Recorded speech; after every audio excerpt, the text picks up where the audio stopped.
Buenos días con todos, mi nombre es María Emilia Ulviar y hoy les voy a presentar al matemático británico Alan Turing. Alan Macintosh Turing, nacido en Londres en el año 1912 y fallecido en el Reino Unido en el año 1954, vivió los primeros años de su vida en India hasta su regreso al Reino Unido, donde estudió en el King's College.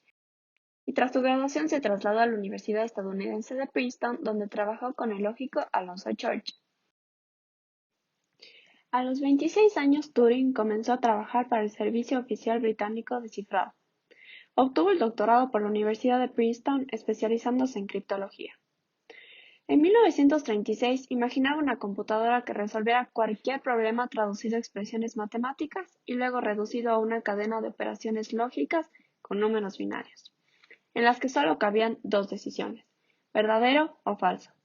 Se trataba de reducir cifras, letras, imágenes, sonidos a unos ceros y usar un programa para resolver los problemas en pasos muy simples.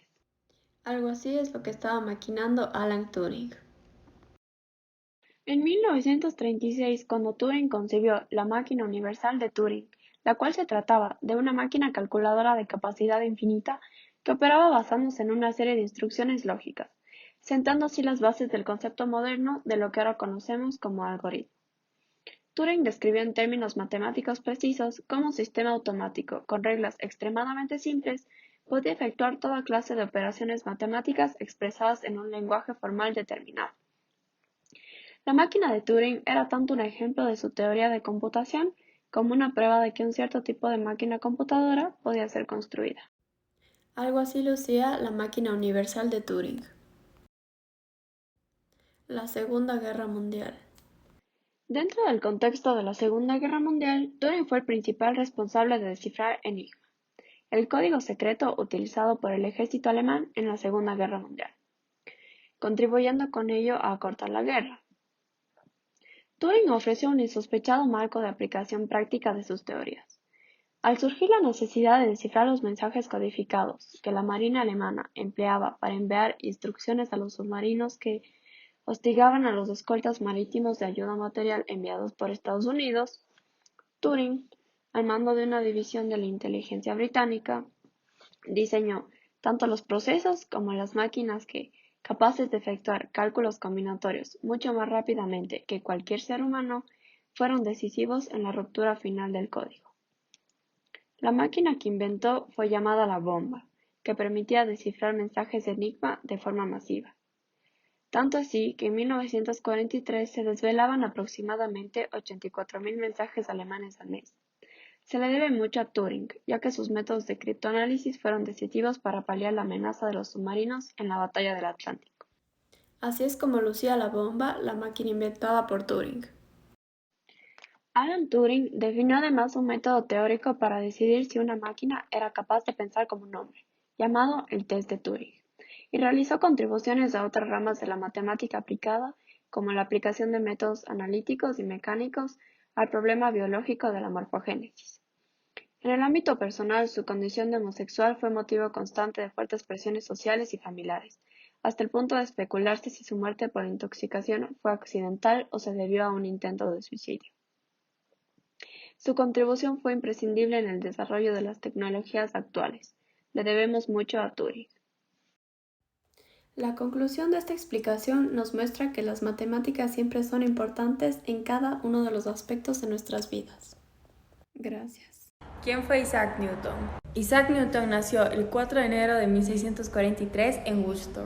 Tuvo una infancia muy complicada, ya que su padre falleció antes de que él naciera, su madre lo abandonó y lo dejó con sus abuelos, con los que no tenía una buena relación.